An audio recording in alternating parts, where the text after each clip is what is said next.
Welcome back to our series dito kay Project Tosgas natin mga chong. At ito na po ang ikalimang video para dito sa build series natin na ito. At dito sa episode na to, pagkukwentuhan natin ang ating ginawa sa ating lighting setup at ilang upgrade na ginawa natin patungkol dyan sa usapin na yan. Wala eh. Medyo malabo talaga yung stock na headlight ng sasakyan na to.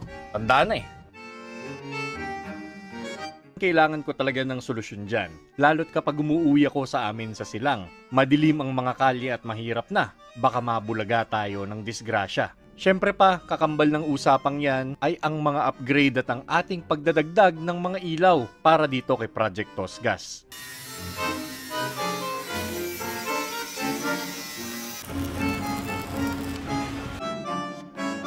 Una na dyan ang pagbili ko sa mga vintage look na fog lights na ito. Naastigan lang ako sa dilaw na lente. Tsaka ang mura lang rin kasi. Nasa 600 pesos lang kada pares. Kasabay niya ng pagpapasadya ko ng bracket kay Mang Roger doon sa may Laloma para ma-mount ang trip kong 4 fog lamp rally setup. Well, okay naman. Na-enjoy ko pero para akong na-OC sa hindi magkakasukat na fog lamps. As you know kasi, nung nabili natin tong sasakyan na to, nakakabit na yung IPF fog lamps na yan, which is mas malaki kesa dun sa nabili ko. Matapos malinyahan nila Kuya Jerry Urot doon sa Teachers Village sa Quezon City, heto po ang output ng ganyang setup.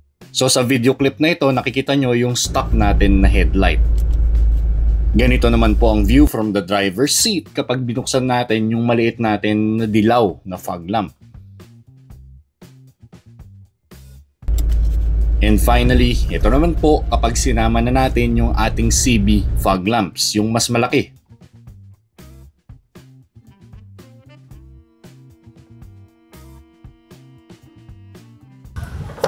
With that setup, dalawang switches yung gamit natin para naman hindi sabay na nakasindi ang dalawang yan. Napaghiwalay natin yung maliit natin na fog lamp, which is this switch, at ito naman po yung dun sa malaki. Original Pajero switch na yung kinuha natin para uniform yung ating mga switches katulad dun sa kabila. At para po sa inyo na curious kung saan natin binibili ang mga yan, well dun po yan kay Kuya David Liamas na isang Pajero part seller sa Maynila. Dun lang po yan sa may Texon Street sa Maynila, landmark, malapit dun sa Chinese General Hospital. Happy man ako sa naging output niyan, nagka-problema naman tayo sa alternator. Some of you may already know pero FYI po dun sa mga hindi pa nakakaalam, well, 80 amps lang po yung stock na alternator ng mga ganitong sasakyan, ng mga Pajero. At least I'm speaking about the local, no, yung mga local variant katulad nito ni Project Tosgas. Yung 80 amps na yan, kinarga niya yung headlight natin which is a halogen, tapos naglagay tayo ng ilang fog lights, kabilang na yung malalaki natin na CB fog lights. Ang resulta, ayun, nagkaroon tayo ng samut-saring warning light na umilaw sa ating dashboard. Ang gulat, ika nga, itong dashboard natin. Ibig sabihin, bumaba po yung voltahe ng ating baterya at dahil dyan, bumigay pa yung alternator natin. Sakto pa po niyan, napapunta ako sa team building event ng Suzuki Philippines nung nangyari yan. Mabuti na lang at madali lang din maka-order kay Kuya David Liamas. At ang in-order ko ng alternator ay yung mas malakas ang output na 110 amps. 7,500 pesos po yan, pero mas worth it naman dahil mas kaya nitong isustain ang demands ng mga ilaw, aircon at iba pang mga electronics na maaari nating idagdag pa sa sasakyang ito. Itinakbo ko lang muli sa Agos suspension ng installation niyan and it was done in no time. Na-start agad at kumarga agad yung battery, pero para mas sure, nagpalit na rin tayo ng baterya.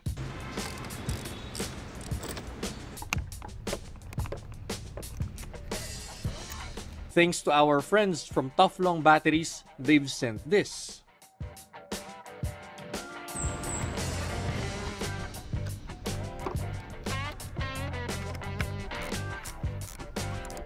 The old battery, which is a Panasonic, is perfectly okay. Na-drain lang yun. But our friends from Tuflong Philippines, when they found out na nangyari yung nasira na alternator natin at na-drain yung battery, they've sent us this one and with a little bit of DIY, in no time na ikabit ko agad yan.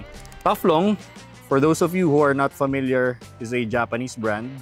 Kung familiar kayo dun sa Hitachi, sila po yun. This battery is a 3SMF, so meaning for diesel engine, ganyan talaga, like pickup, van, SUV. At kung may kailangan kayo na battery, any battery needs, basically, just check out Tough Long Philippines sa kanilang Facebook page. And they have all sorts of sizes for different vehicles. And I now have this 100% healthy battery. Brand new pa. So thank you, Tough Long Philippines, and you guys should check them out.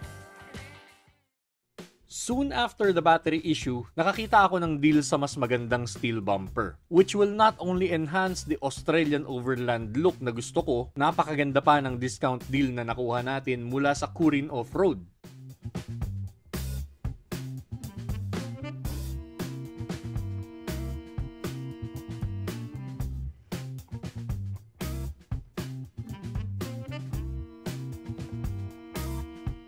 It is made by a brand called Aussie. Steel bumper po yan. Solid, bakal. May provision para sa winch. Pwede nating lagyan if we wish so. At meron na rin kasama na auxiliary fog light. Total, problema tayo sa hina ng fog light. Pero yan na. May kasama na. May kasama ring park light at signal light. So, dalawa na yung nasa unahan. So, 2 birds in 1 stone tayo dyan. Pero hindi dyan natatapos ang mga upgrade opportunity para dito kay Project Tosgas natin. Nung nalaman ng mga kaibigan natin sa Kion Sondra itong lighting problems natin, they have been kind enough to sponsor us this very powerful headlight. Stay tuned lang mga kapatid dahil wala pa tayong tutukuyin na specifics tungkol dito sa ating Kion Sondra na LED headlights. Gagawan po natin yan ng sarili niyang review video dahil I think it deserves it. Tingin ko kasi ay deserve nito ng review talaga dahil sa ganda ng mga features nito. At dahil na rin sa gusto ko yung istorya ng Kion Sondra as a company. I'd love to share that story to you folks. Abang-abang lang po sa video na yan. What you're seeing now folks is the final product ng mga modification and addition natin. Yung nakikita nyo, syempre yung headlight yan na yung Kion Sondra. That's my lighting setup folks. Tignan nyo naman sa gabi. Ang ganda ng nakikita nyan. POV, tara! Alright guys, that's how it looks like. Drive at night. Nagamit na yung ating Kion Sondra na headlight.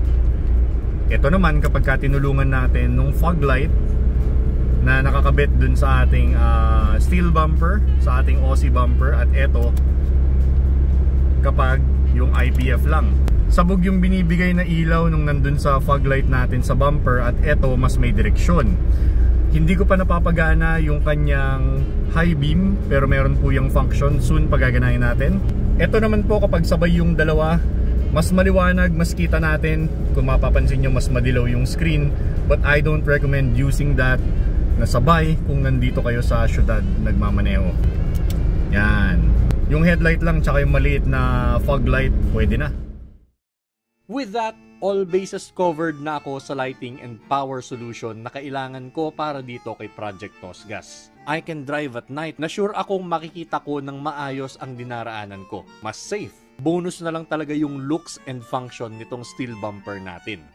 With that, balik tayo dun sa question natin, dun sa nakaraang video natin. Ibabalik na nga ba natin sa original na white na kulay itong si Project Tosgas para sa susunod nating ipagagawa? O kakabitan na natin ng snorkel para makumpleto na muna yung off-road Australian look na gusto natin para dito kay Project Tosgas. You guys let me know on the comment section. Babasahin natin yan. But for now, this has been your Garage King PH. You drive safe out there, folks.